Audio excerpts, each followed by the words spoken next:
자, 오늘은 읽은 말씀을 가지고 예수님은 왜 십자가에서 죽으셔야만 했는가, 그런 주제로 말씀을 전하겠습니다. 하나님의 아들이신 그 예수님이 왜 인간의 몸을 입고 이 땅에 오셨어야 했으며, 그분이 왜 십자가에서 죽으셔야만 했는가, 예수님이 십자가에서 자신의 몸을 희생하심으로써 무엇을 이루기를 원하셨는가, 이 아주 중요하겠죠.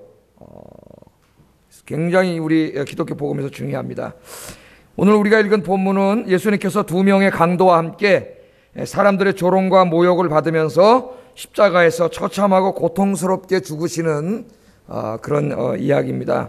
왜 예수님께서 이처럼 끔찍하게 십자가에서 죽으셔야만 했을까요? 몇 년 전에 저희 교회에 나오던 한 자매가 있었습니다. 이제 여기 앞에 미용실에서 머리를 깎으시는 그런 분이었는데, 이제는 직장도 옮기면서 우리 교회는 안 나오고 있는데, 이제 막 신앙생활을 시작한 거예요. 우리 교회 와서 신앙생활을 하면서 어느 날 이렇게 제 머리를 깎아주면서 질문을 합니다. 목사님, 제가 그 패션 오브 크라이스트라는 영화를 봤는데, 여러분 다 보셨잖아요. 궁금한 게 하나 있대요. 그때 자기가 이렇게 예수님 믿지 않는 사람으로서 이제 친구 따라가서 봤는데, 궁금한 게 있는데, 거기 예수님이 나오는데, 그 예수님께서 너무 처참하고 끔찍하게 죽으시더라는 거예요.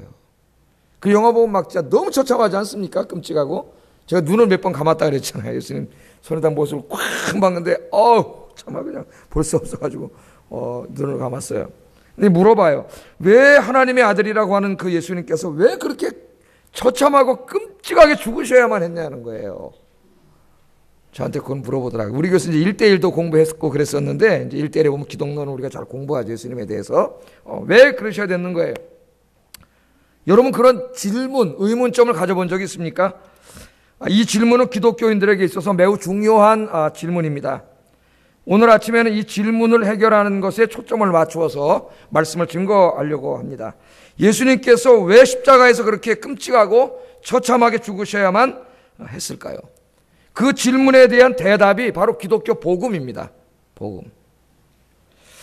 이 복음의 내용을 잘 깨달아야 바르게 신앙생활을 할 수 있고, 미신 믿는 것처럼 그렇게 신앙생활하는 게 아니라 바른 신앙생활을 할 수 있고, 또 여러분의 남은 인생을 하나님께서 기뻐하시는 삶을 살 수 있습니다. 여러분, 이제 오늘부터 주님이 불러가실 날이 언제인지 몰라요. 오늘 밤에 불러가면 오늘 밤에 가야 되겠죠. 주님이 불러가시면 가야 되는데, 그냥 남은 인생을 말이죠, 밥 3끼 먹고 그냥 즐기고 돈 있는 거 좀 돈 자랑하고 쓰다가 그렇게 죽을랍니까? 제일 불쌍한 인간이죠. 그렇게 죽는다면은. 이제 남은 생을 좀 더 뭔가 주님을 위해서 의미 있고 보람 있게 살아야 되지 않겠어요? 그러기 위해서는 이 복음의 진리를 오늘 십자가에서 예수님이 왜 죽어야 했는가의 이유를 분명히 알아야 여러분의 삶을 바르게 살 수가 있는데, 오늘 이 말씀이 깨달아지는 역사가 있기를 주의 이름으로 축복합니다. 자, 오늘 본문을 세밀하게 읽어보면은 예수님의 십자가의 죽음과 관련하여 두 가지가 강조되고 있습니다. 두 가지 강조되고 있습니다. 첫째는 죄 용서가 강조되고 있습니다. 우리가 잘 알고 있는 내용이에요. 예수님께서 왜 십자가에서 그렇게 끔찍하게 죽으셨어요? 누가 죽어야 되는데 예수님 죽으셨어요? 저와 우리의 죄 때문에 십자가에서 그렇게 끔찍하게 죽어야 되는데, 예수님께서 우리를 너무나 사랑하셔서 우리의 죄를 대신 다 예수님이 짊어지시고 십자가에서 이렇게 끔찍하게 죽으셨습니다. 그렇게 함으로 예수님이 뭘 이루기를 원하셨죠? 우리들의 죄를 용서해 주시기를 원하셨어요. 그래서 오늘 이 34절에 보면은 이런 말씀이 있습니다. 같이 한번 읽어보겠습니다. 시작. 자기들이 하는 것을 알지 못함이니이다 하시더라. 지금 예수님이 그냥 이렇게 우리같이 이렇게 편안하게 앉아서 이 말씀하신 게 아니에요. 두 손과 두 발에 쇠못을 박히고 머리에 가시면류관을 쓰시고 온몸이 찢기면서 지금 극한의 고통, 한 인간으로 도저히 견디기 힘든 고통 속에 있으면서도 예수님이 자기를 그렇게 잔인하게 못 박은 로마 군인들과 지금 조롱하고 모욕하는 그 사람들을 뭐를 위해서 기도했어요? 용서해달라고 기도했습니다. 용서. 이 말씀을 통해서 우리가 중요한 걸 깨닫게 되는데, 예수님께서는 저와 여러분의 죄를 용서하시기 위해서, 사해 주시기 위해서 우리 대신 십자가를 지고 죽으셨다. 그게 십자가의 중요한 의미입니다. 예수님이 십자가에서 죽으신 중요한 의미고, 우리가 이 은혜로 인하여 죄사함 받고 하나님 앞에 의롭다 칭함을 받아 구원받게 된 줄로 믿습니다. 누구든지 우리는 죄인이지만 예수 그리스도를 믿으면 이 십자가에서 나를 대신해 죽으신 예수님을 믿으면 여러분의 모든 이제까지 살아왔던 죄가 용서받고 우리가 죄인임에도 불구하고 하나님이 의롭다 칭해 주시고 여러분을 구원하셔서 천국을 유업으로 주실 줄로 믿습니다. 그런데 보통 교인들이 여기까지는 잘 알아요. 근데 요 다음을 몰라요. 요 다음을. 두 번째 이유가 있습니다. 두 번째 이유는 예수님이 왜 십자가에서 죽으셨느냐? 왕이 되기 위해서 죽으셨습니다. 이게 무슨 말인가 진짜 처음 듣는데 그런 사람도 있을 거예요. 제가 누가복음 강의하면서 여러 번 암시적으로 말씀을 했어요. 예수님을 이해하는데 왕으로서 이해하는 게 복음서에 굉장히 중요합니다. 가장 어떻게 보면 예수님의 성격을 가장 잘 설명하는 게 왕이라고 하는 단어예요. 히브리 말로 이제 우리 메시아라고 하는데 그리스 말로 번역하면 그리스도, 그죠? 그리스도, 메시아, 이게 왕이에요, 왕. 자, 그거 어떻게 할 수 있느냐? 이 예수님이 죽으실 때 이 사람들이 옆에 로마 군인들이 막 조롱을 하는데 뭐라고 조롱하는가? 37절 한번 보겠습니다. 37절. 시작. 내가 만일 유대인의 왕이면 내가 너를 구원하라 하더라.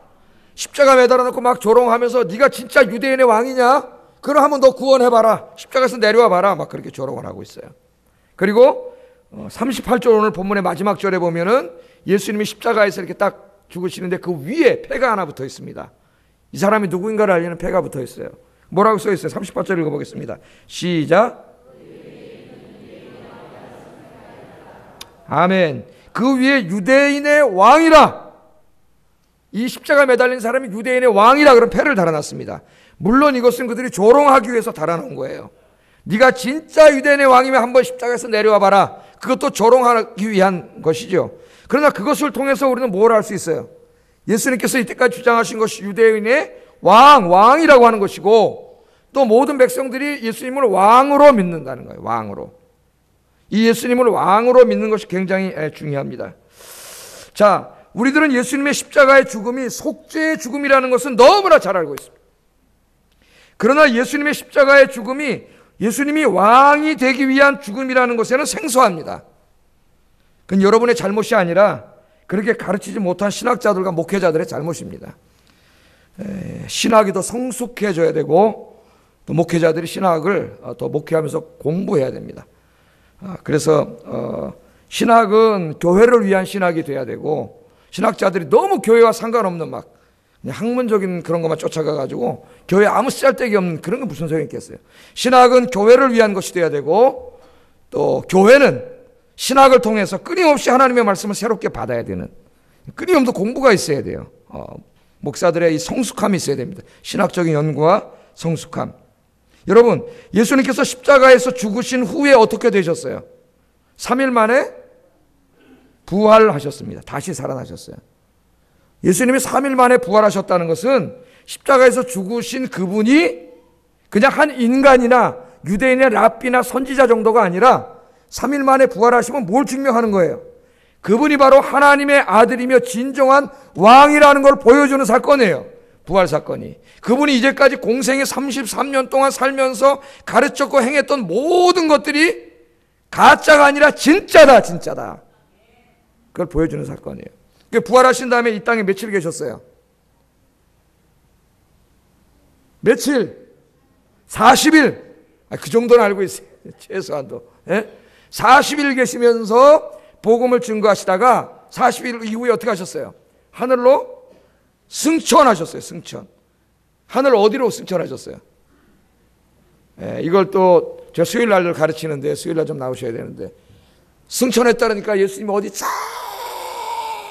어디로 올라가셨어요? 지금 몇 킬로미터나 올라가 예수님이 올라가십니까? 자꾸 이렇게 생각하는 사람이 있어요.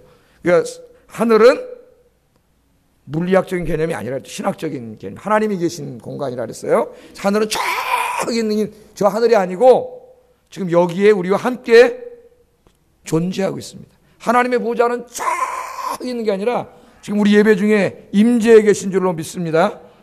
이거를 잃어버리면 안 돼요. 신학을 이해할 수가 없어요.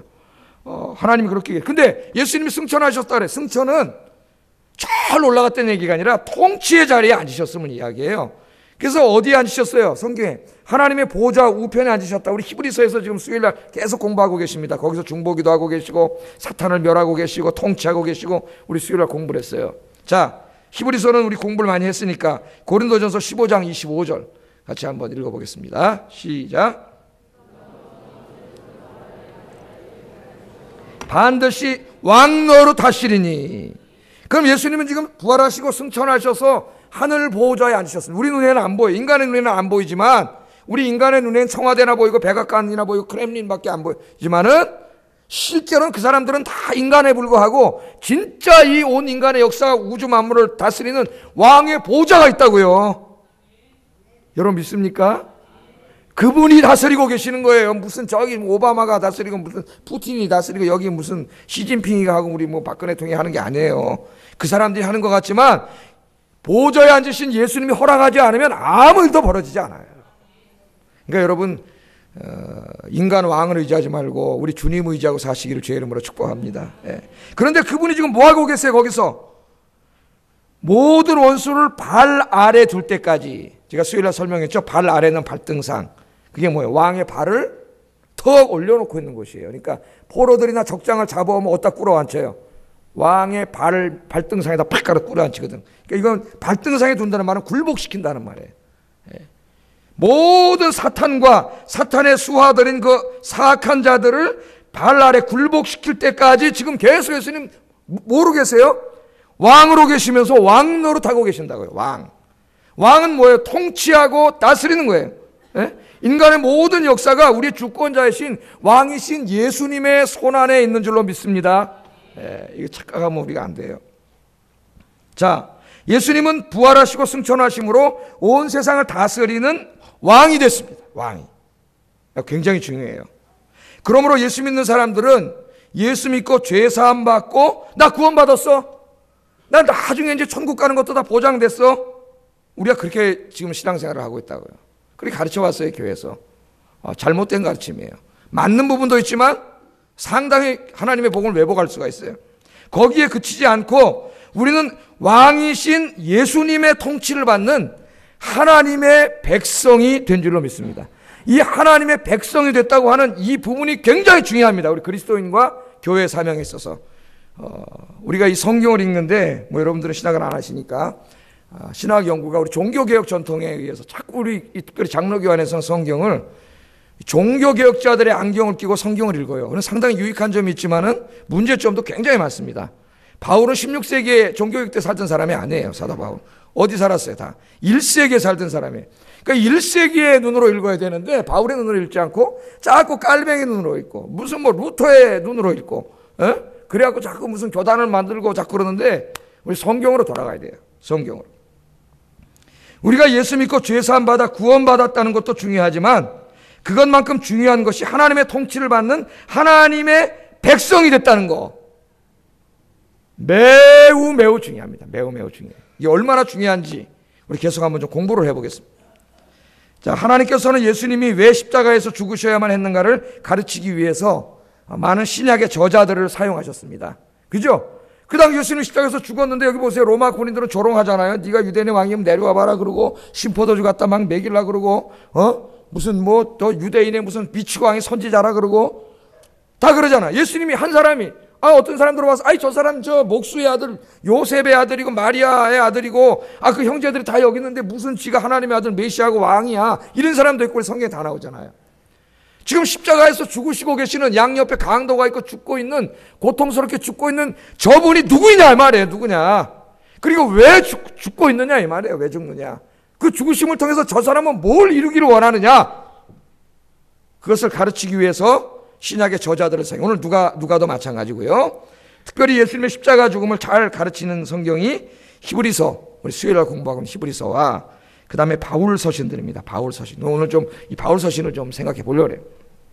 자, 바울 서신은 뭐 있어요? 여러분 잘 알고 있는 로마서, 갈라디아서, 고린도전후서 뭐 다 이런 것들이죠. 데살로니가전후서, 빌립보서 다 바울 서신들이에요.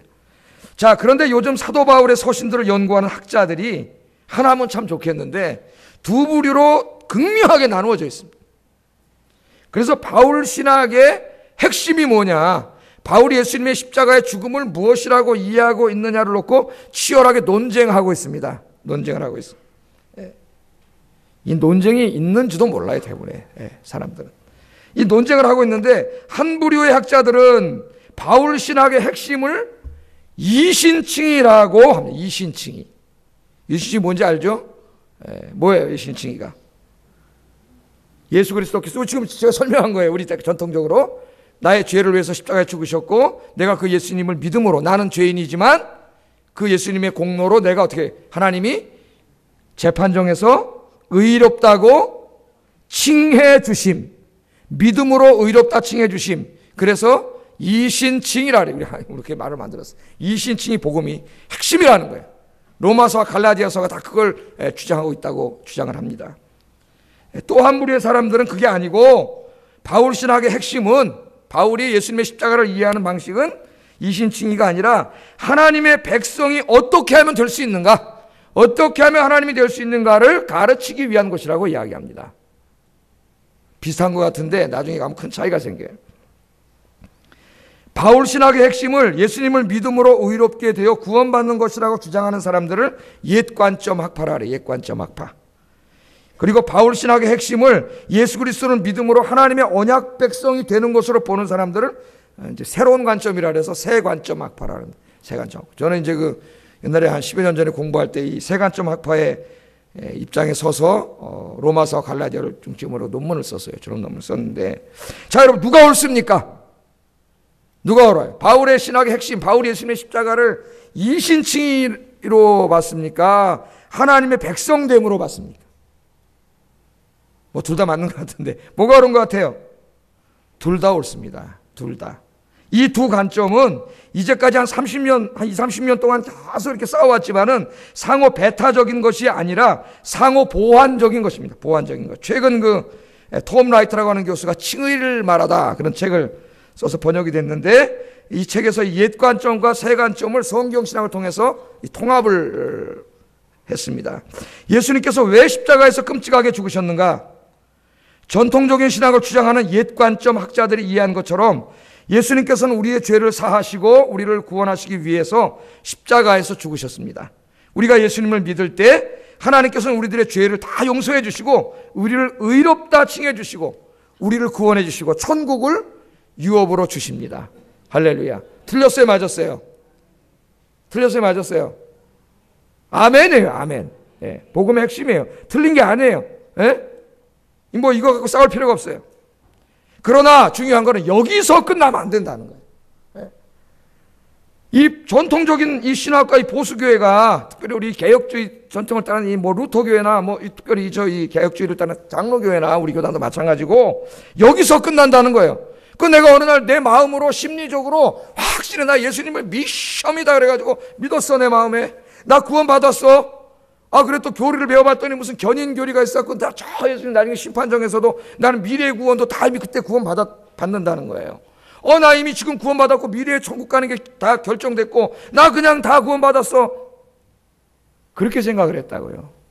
오늘 이런 가르침이 잘못됐음을 지적하고 새롭게 성경을 이해해야 되는 시도들이 한 30년 동안 계속해서 지금 나오고 있는데, 제가 이 간혹 설교 시간에 여러분에게 이야기를 하고 있습니다. 정말 그렇다면은 기독교는 말도 안 되는, 그럼 어느 날 내가 심리적으로 예수님 확신에 미심이다 그러고 정말 남은 인생을 정말 죄 짓고 사악하게 마음대로 살았는데 그 사람 천국 갑니까? 그렇게 하니까 복음이 전도가 돼요? 그럼 누가 믿겠어요, 그럼 예수님을? 잘못된 거예요. 우리가 이걸 잘 배워야 돼요. 여기서 끝나면 안 된다는 거예요. 한 단계 더 나가야 됩니다. 하나님께서 왜 우리 죄를 사하시고 의롭다 칭해 주셨는가? 더 큰 목적이 있습니다. 속죄와 칭의는 작은 목적이에요. 어떤 큰 목적을 이루기 위한 작은 목적이에요.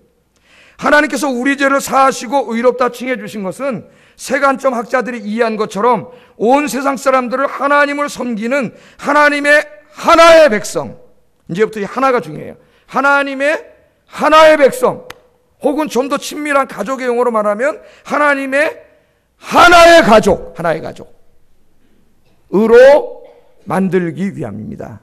이 일을 위해서 예수님께서 십자가에서 죽으신 거예요. 그래서 온 세상 사람들이 서로 대립하고 다투고 적대시하지 않고 서로 사랑하며 하나 되고 서로 화해하고 용서하며 하나님을 예배하고 하나님의 통치에 순종하며 살게 하기 위함. 그게 십자가를 지신 중요한 목적입니다. 중요한 목적입니다. 우리가 뭘 깨닫게 돼요? 옛 관점의 가르침과 새 관점의 가르침이 둘 다 복음이라는 거예요. 둘 다 중요합니다. 예수님께서는 십자가에서 우리의 죄를 짊어지시고 죽음으로 우리의 죄의 문제를 해결해 주셨습니다. 우리를 구원해 주셨습니다. 왜 우리의 죄를 사하시고 의롭다 칭해 주시고 구원해 주셨을까요? 서로 대립하고 갈등하고 다투고 있는 온 세상 사람들을 하나님의 한 백성으로 만들어 서로 사랑하며 하나님을 섬기며 사는 사람들로 만들라고 우리를 먼저 그 일에 힘쓰라고 저와 여러분을 먼저 구원해 주신 줄로 믿습니다. 잘 보세요. 이 가르침이 얼마나 큰 결과를 가져오는지. 전통적인 보수교회는 예수님께서 십자가에서 죽으신 이유를 지나치게 개인적으로 실존적으로만 이해합니다. 그러므로 우리가 예수 믿어야 하는 이유를 지나치게 개인화시켰어요. 개인 구원. 물론 개인 구원은 중요합니다. 개인이 구원받지 못하면 하나님 백성이 되지 못하기 때문에 개인 구원이 중요한 건 사실이에요. 왜 예수 믿어야 하는가? 이렇게 대답합니다. 내가 개인적으로 죄사함 받고 구원받고 천국 가기 위해서 아닙니까? 내가 예수 믿음으로 누리는 축복이 바로 그거 아닙니까? 죄사함 받고 의롭게 되어 구원받은 거 아닙니까? 전통적인 교회가 예수님께서 십자가에서 죽으신 이유를 이렇게 개인의 구원으로만 축소시켜 놓음으로써 하나님께서 예수님의 죽음을 통해 이루시려고 하는 더 크고 포괄적인 하나님의 계획, 이 땅에 하나님의 백성을 창조하고 하나님 나라를 세우려고 하는 더 큰 계획을 잊어먹게 만들었습니다. 잊어먹게. 그래서 하나님 나라 한번 설교하려면 너무 힘들어요. 다 설명을 해야 돼. 다 설명을 해. 그런데 사실은 마태복음, 마가복음, 누가복음, 요한복음 다 읽어보면 예수님의 설교의 대부분이 하나님 나라에 대한 설교예요. 하나님 나라. 근데 그 하나님 나라를 이 전통교회 잘못 가르쳐가지고 우리가 죽어서 지금 죽으면 천국 간다? 그렇게 가르쳐요. 그렇게. 이것도 성경을 상당히 왜곡하는 가르침입니다. 왜곡하는 가르침. 우리 신조만 봐도 사도신경을 보면은 제가 지난번에 한번 총신대 채플에 설교를 좀 해달라 가서 학생들을 모아놓고 교수님들 설교를 했는데 내가 그런 설교를 했습니다. 사도신경을 보면은 우리 신조잖아요. 신앙 고백을 하는데 이 신앙 고백에 복음의 제일 중요한 요소가 빠져 있어요. 예수님 뭐예요? 동정녀 탄생과 죽음과 부활과 승천을 얘기하고 그 다음에 재림을 이야기합니다. 그러면 여러분 마태복음이나 마가복음, 누가복음을 보면 예수님의 탄생은 1장, 2장 정도에 나오고 예수님의 죽음과 부활은 맨 끝장에 나와요. 그럼 그 가운데 있는 한 20장, 25장 정도의 중요한 하나님의 말씀은 신앙 고백이 없어요. 우리 고백에. 그게 바로 하나님 나라에 대한 가르침이거든. 우리가 하나님의 백성이 되고 하나님 나라를 이 땅에 이루는 그 가르침이 우리 신조에 빠져 있어요. 이것도 심각한 문제예요, 사실은. 그래서 우리 그 신조를 외우면서도 이 하나님 나라에 대한 것을 우리가 보충해서 가르칠 필요가 있습니다. 자, 그 결과 어떤 결과를 가져왔느냐? 교회와 그리스도인들의 사명은 복음 전도로 축소되어서 가르쳐졌습니다. 물론 전도는 교회와 그리스도인들의 매우 중요한 사명입니다. 우리들은 사탄에게 속아서 죄 가운데 죄짓고 살고 있는 사람들에게 복음을 전해야 합니다. 전도는 예수님께서 교회와 그리스도인들에게 주신 매우 중요한 사명입니다. 그런데 여러분 한번 생각해 보셨나요? 왜 전도해야 됩니까? 영혼을 구원하기 위해서죠. 맞습니다. 영혼을 구원하기 위해서요. 그게 답니까? 그럼 그 사람 전도해서 영혼을 구원했어요. 그 사람 앞으로 50년, 60년 이 땅에 더 살아야 되는데 그럼 영혼 구원하고 끝입니까? 끝이. 그러니까 오늘날 기독교가 엉망진창이 된 거예요. 윤리도 없고, 삶도 없고, 이 사회에서는 불교도보다도 10%도 더 신뢰도가 안 되는 국민이 된 거예요. 나 이미 다 구원 받았는데 내가 좀 죄 짓고 이렇게 살아도 나 이미 다 미래에도 구원 받을 건데 지금 미션이다 하면 다 받는 건데 이러니까 엉망진창이 되는 거예요.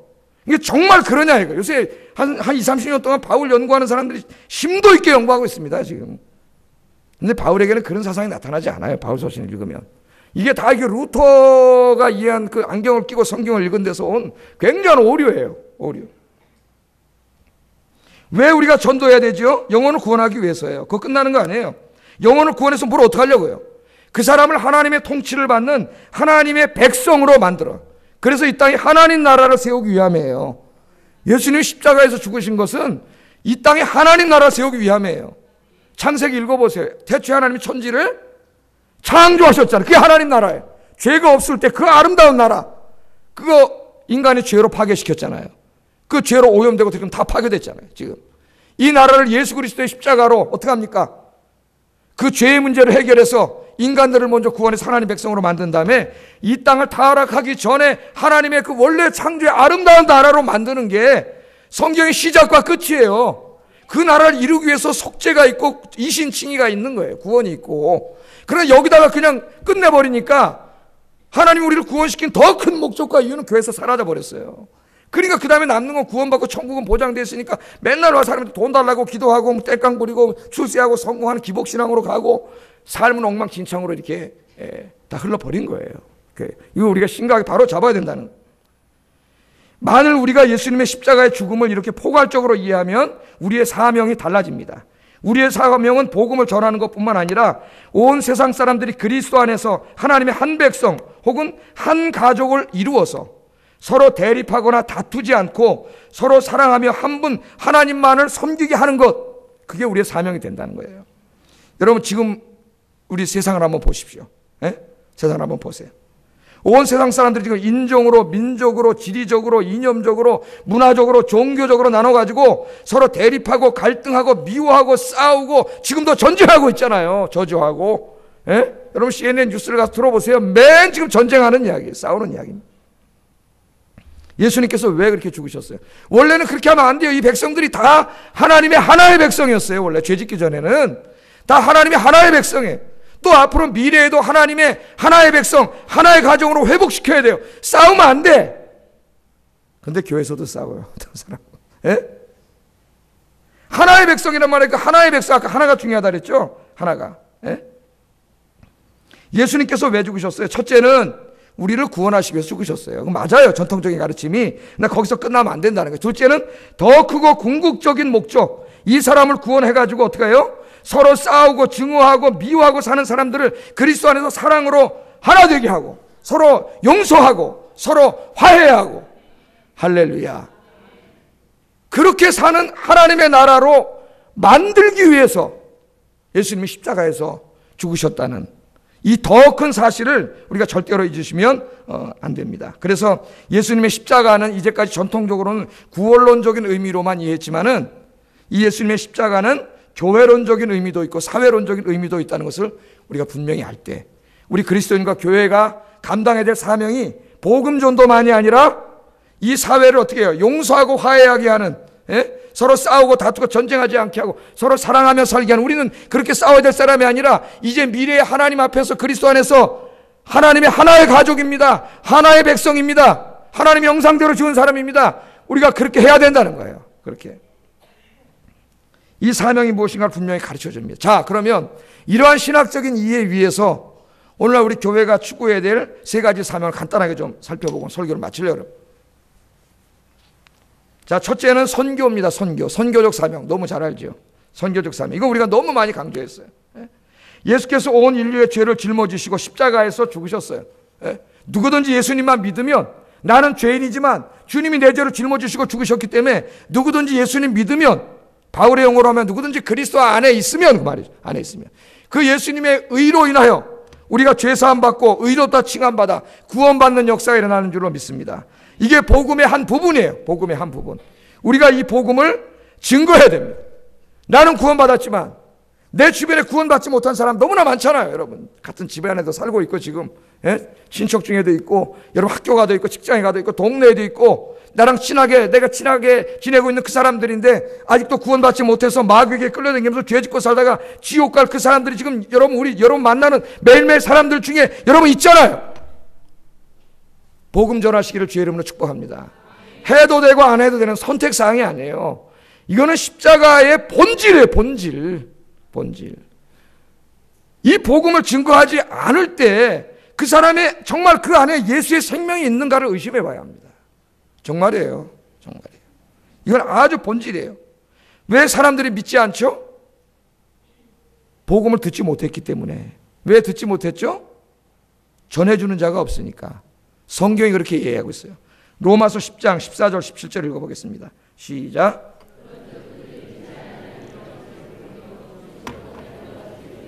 전파하는 자가 없이 어찌 들으리요? 그러므로 믿음은 들음에서 나며 들음은 그리스도의 말씀으로 말미암았느니라.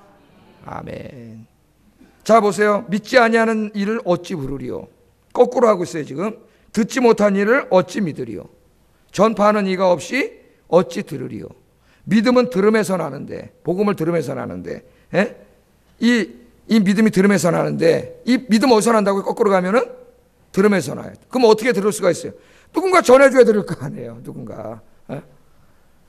왜 안 믿어요 그들이?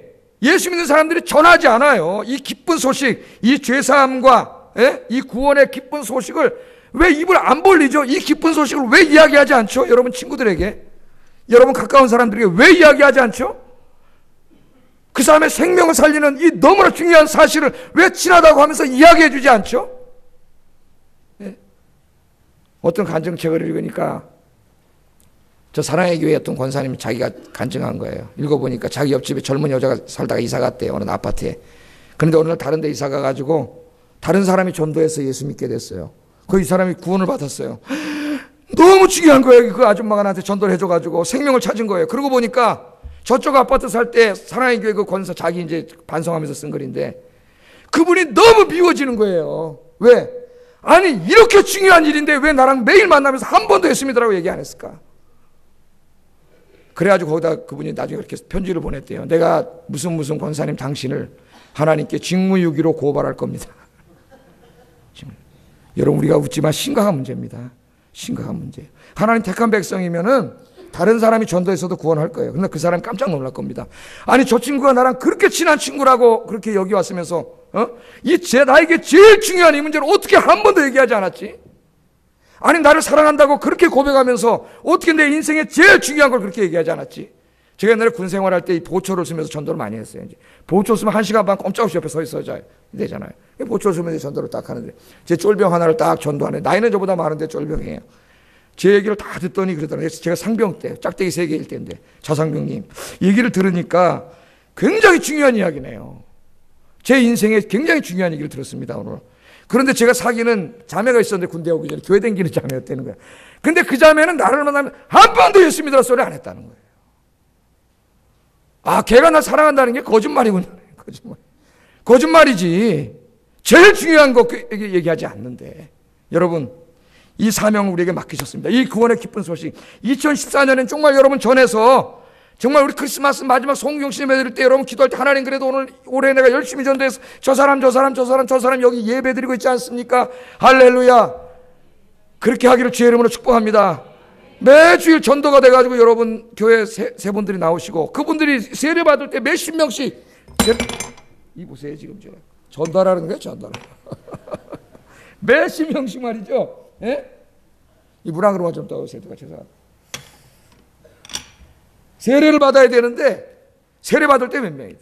하나님 앞에 너무 죄송한 거예요. 이 사명을 잘 감당하는 여러분 되기를 주의 이름으로 축복합니다. 두 번째, 여기서 끝나면 안 된다 그랬어요. 여기서 끝나면 그리스도 안에서 하나 되어 서로 이제는 우리가 또 하나 중요한 게 뭐냐면은 하나님이 원하시는 하나의 백성, 하나의 가족 공동체를 이루어야 됩니다. 이거는요 그냥 내가 예수 믿고 구원받았는데 예수 믿는 사람은 그렇게 살아야 돼, 그 정도 얘기가 아니에요. 우리가 이제 그렇게만 가르쳤어요. 그 정도 얘기가 아니에요. 이건 십자가 복음의 본질이에요. 본질. 정말 우리가 구원받은 사람이라면, 예수의 생명이 있는 사람이라면 이제 하나님의 사랑 안에서 서로 용서하고 화해하고 서로 그렇게 하나가 되는 그런 가족 공동체, 하나님 나라 공동체를 이루어야 돼요. 그 일에 힘써야 돼. 그거는 예수 믿는 사람은 그렇게 살아야 돼가 아니라 예수 믿는 사람에게 반드시 나타나야 되는 본질이에요. 본질. 그래서 제가 오늘 십자가로 가르치는 거예요. 갈라디아서 3장 28절 읽어보겠습니다. 시작.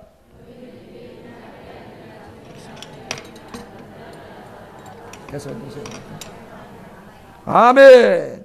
여기 보면 유대인과 헬라인, 종과 자유자, 남자 여자가 대립되고 있습니다.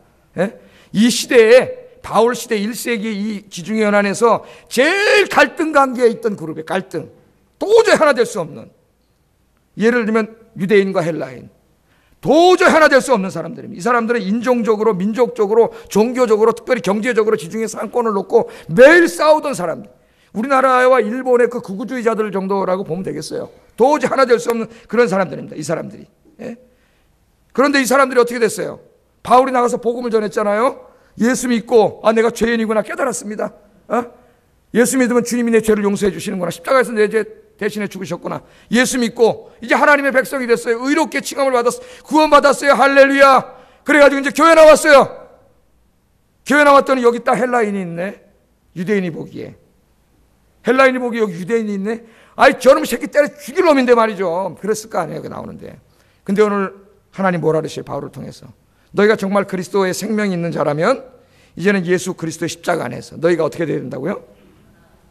하나가 되었다 선언하고 있어요. 돼야 한다가 아니에요.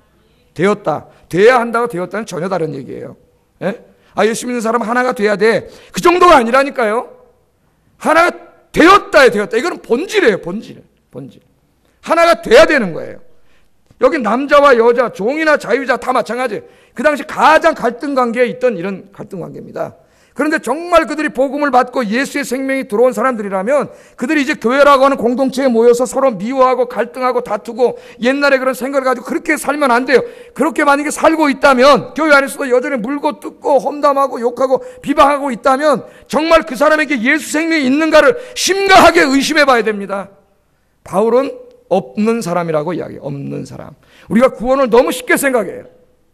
이거는 예수 믿는 사람이 그렇게 살아야 되는 얘기가 아니라 그랬어요. 예수 믿는 사람에게 당연히 나타나야 되는 본질이에요. 본질. 전혀 다른 이야기입니다. 전혀 다른 이야기. 그러므로 우리들이 어떻게 돼요? 이제는 그리스도 안에서 우리는 뭘 해야 돼요? 하나님의 한 백성, 한 가족이에요. 지금은 완전하지 않지만 천국이 임하면 하나님 앞에 우리는 한 백성, 한 가족이 돼요. 한 가족 서로 사랑하고 서로 이해하고 용서하고 거기에 미움 다툼도 없고 그런 나라 그렇게 살아요. 그 삶을 지금 죄악의 이 한가운데서 교회가 여기서 우리가 살으라 그 말이에요. 살으라 그 말이에요. 그런데 서로 교회 안에서 물고 뜯고 있어요. 물고 뜯고. 그게 하나님 뭐라 그랬어요? 너희가 피차 물고 뜯으면 피차 망할까? 조심하라. 망한다는 게 뭐예요? 심판받아서 지옥 간다는 겁니다. 지옥. 그걸 너무 하찮은 말씀으로 이게 자꾸 이신칭의를 잘못 가르쳐가지고 이신칭의는 맞는 거지만 잘못 가르쳐가지고 나 지금 예수 믿고 구원받았으니까 뭐 이런 일 다 하고 살아도 나 나중에 천국 보장돼 있어. 성경은 그렇게 얘기하지 않아요. 그러한 삶이 없는 사람, 십자가의 삶이 없는 사람이 그 사람 마음속에 정말 예수의 생명이 있느냐 이 말이에요. 정말 그 사람에게 어떤 그 성령이 임재해 있느냐 그 말이에요. 바울은 아니라고 이야기합니다. 아니라고 이야기해요. 아니라고. 우리 자신을 우리가 잘 점검해 봐야 됩니다. 우리는 지금 여기 지옥 같은 이 세상, 조금만 달라도 서로 갈등하고 싸우는 이 세상, 김연아가 지네 나라 사람 아니라고 점수를 불공평하게 주는 이 세상, 이 세상에서 서로 눈만 뜨면 갈등하는 이 세상에서 우리는 싸우고 그렇게 미워하고 살아야 될 대상이 아니라 하나님 안에서 하나의 가족이요 하나의 백성임을 우리가 알려주고 서로 사랑하고 이해하고 용서하고 평화롭게 살아야 할 대상임을 우리가 알려주고 먼저 우리 교회가 그런 삶을 살아야 된다는 거예요. 살아야 된다. 이 일에 힘쓰는 여러분 되기를 주의 이름으로 축복합니다. 우리 교회가 그렇게 되는 일에 여러분 힘써요. 나 혼자 구원받았어. 그걸로 끝나는 게 아니에요. 구원받음의 증거가 뭐로 나타나요? 여러분이 이 교회를 하나님의 하나의 가족, 하나의 백성으로 만드는 일에 힘쓰고 있느냐. 그렇지 않으면 예수 생명이 그 안에 없는 사람이에요. 교회를 분열시키고 깨트리고 막 이간질시키고 이 사람들은 심각하게 생각해 봐야 됩니다. 왜냐하면 예수 믿는 사람 안에는 성령이 내주하시기 때문에 성령이 내주하는 사람은 그렇게 할 수 없어요. 성령이 그렇게 하시겠어요? 그러나 단 인간의 죄성이 아직 남아있기 때문에 구원이 완전하지 않기 때문에 인간의 연약성이 나도 모르게 부지중에 나타날 수 있습니다. 저도 죄를 안 질 수 없죠. 그러나 성령이 계시면 성령이 어떻게 금방 깨닫게 하세요. 회개하게 하세요. 내가 잘못했구나. 이러면 안 되겠구나. 그래서 그 삶이 이전보다 더 좋은 사람으로 바꾸세요. 이런 바꿈이 없다면 예수의 생명이 있다고 이야기할 수 없습니다. 오늘 여기서 분명히 이것을 본질로 이야기하고 있어요. 여러분 예루살렘 교회가 그런 교회가 되니까 어떻게 돼요? 구원받는 자의 숫자가 날마다 더하게 하시니라. 아멘. 이 세상에서 없는 삶, 우리가 그렇게 삶으로 이 땅에 하나님 나라의 삶을 보여주시는 여러분 되기를 주의 이름으로 축복합니다. 그 일을 위해서 예수님께서 십자가에서 죽으셨다는 것 절대 잊지 마세요. 나만 내 영혼 하나 구원하려고 돌아가신 게 아니라 바로 그런 교회를 만들기 위해서 죽으셨다는 거 절대 잊지 마시기 바랍니다. 마지막으로 이제는 교회만이 아니라 세상으로 확장해야 돼요. 세상으로. 지금 우리나라를 보세요. 빈부 갈등, 노사 갈등, 지역 갈등, 이념 갈등, 배운 자 못 배운 자의 갈등, 남자와 여자의 갈등, 진보와 보수의 갈등으로 그리스도인들조차도 갈기갈기 찢겨 있습니다. 신앙이고 뭐고 다 상관없어요. 조금 있으면 또 선거가 있습니다. 선거 때마다 그리스도인들은 진보, 보수, 영남, 오남 서로 나뉘어서 서로 미워하고 저주하고 겉으로는 안 그래도 속으로 다 그러고 있어요. 예? 영남, 호남 관계를 보세요. 그리스도인들이 지역이라는 이름으로 서로 미워하며 증오하고 있습니다. 노사 관계를 보세요. 양쪽에 다 그리스도인들이 있는데 서로 나뉘어 증오하고 싸웁니다. 지금 영국을 보세요. 영국과 아일랜드가 한쪽은 아일랜드 가톨릭이고 영국은 개신교 아닙니까? 서로 그리스도를 믿는 그리스도 안에서 하나인데 그들이 인종과 민족이라는 이름으로 지금도 테러하고 총 쏘고 싸우고 있잖아. 우리들은 서로 용서하고 이해하고 화해하고 사랑하며 살아야 될 하나님의 하나의 백성이요 하나의 가족이요 한 분의 왕을 모시고 있는 우리들이 그렇게 싸우면 어떻게 되겠습니까? 우리 그리스도인들은 이러한 세상 속에서 우리가 구원받은 하나님의 한 백성이요 하나님의 한 가족임을 깨닫고 이제 서로 화해하고 용서하고 이해하고 하나 되게 하는 일에 힘쓰는 것, 그거 중요합니다. 그리스도인들은 절대로 어디에 가든지 갈등의 중심에 있으면 안 돼요. 갈등은 하나님이 하시는 일이 아니에요. 그 사람의 명분이 아무리 그럴듯하더라도 그거는 마귀가 하는 짓입니다. 우리가 그것을 분명히 알아야 돼요. 하나님은 성령 안에서 우리를 하나 되게 하세요. 하나 되게 하세요. 에베소서 2장을 읽어보세요. 2장을 읽어보면 1절부터 10절까지는 바울이 예수님의 십자가를 죄로부터의 구원이라는 관점에서 설명합니다. 그 다음에 바로 뒷부분인 에베소서 2장 11절 22절을 읽어보면 예수님의 십자가를 분열된 인류를 그 대립과 적대감으로부터 구원했다고 하는 관점에서 보고 있어요. 그러니까 예수님의 십자가를 에베소서 2장에는 구원론적인 의미로만 보는 게 아니라 교회론적인 의미, 사회론적인 의미로 같이 보고 있다는 겁니다. 같이 보고 있어요. 하나님의 궁극적인 계획이 뭡니까, 여러분? 온 백성을 구원해가지고 그리스도 안에서 하나님을 섬긴 하나의 백성으로 만들어 하나의 가족을 만들어서 서로 샬롬을 이루어가지고 서로 아기다툼하고 싸우고 뺏어먹겠다고 불의를 행하고 서로 살인하고 거짓말하고 사기치고 그러지 않고 서로 양보하고 용서하고 화해하고 그렇게 살면서 한 분 하나님을 섬기며 사는 하나님의 나라, 그걸 만드는 게 하나님의 계획이에요. 구원의 목적이에요. 그게 이 성경이 말하는 하나님 나라, 성경의 가장 큰 주제예요. 그 가장 큰 주제를 이루기 위한 하나의 과정이 속죄와 구속이라는 것을 우리가 많이 잊어먹고 살았어요. 잊어먹고 살았어요. 제가 이제 시간이 많이 지났으니까 하나만 읽어드리고 설교를 마치려고 합니다.